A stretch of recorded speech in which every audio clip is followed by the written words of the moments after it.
parts need ball bearings to rotate. They're in household appliances, industrial machines, and car engine parts, such as alternators and fans.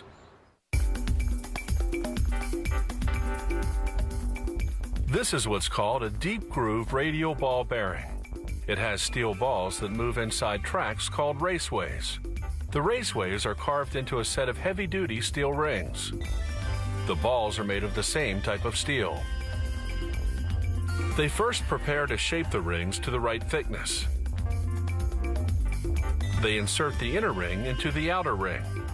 The set then passes through a grinder that alters the width to the correct thickness. A gauge checks the width of each ring as it exits.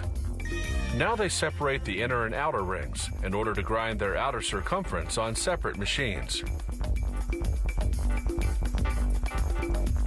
The outer ring enters the grinder, which shapes its outer surface to a precise roundness and diameter.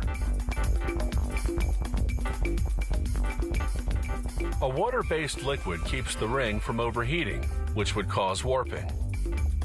The ring exits the grinder through a gauge that checks the diameter.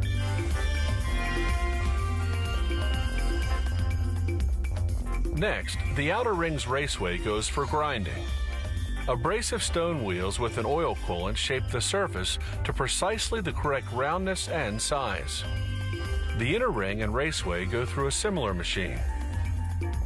Now the rings go for polishing. An abrasive stone lubricated with oil polishes the steel surface until you can see a reflection. Here's the before and after.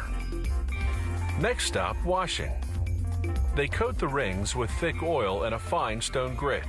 They clean the raceways with kerosene.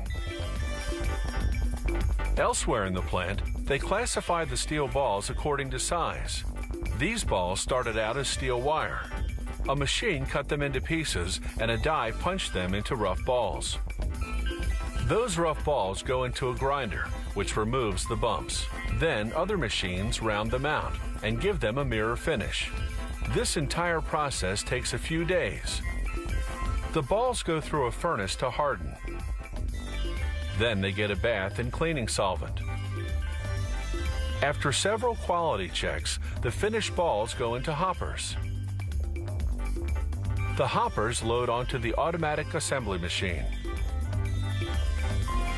The ball feeder sends the balls through tubes to a ball pusher that feeds the correct quantity of balls into the raceways of the now reassembled inner and outer rings.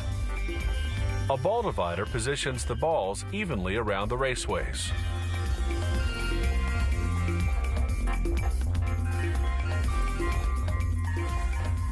Next comes the ball cage, a metal cage that retains the balls in position around the raceways.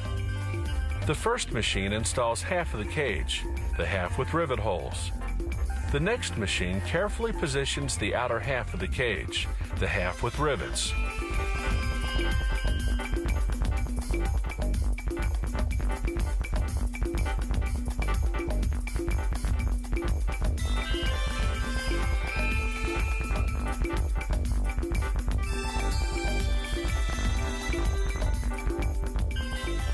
The machine test spins the bearing, then rivets the two halves of the ball cage together.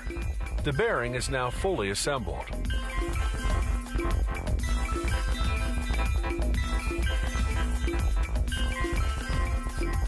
Now it goes into a solvent bath, then to a series of automated quality control tests.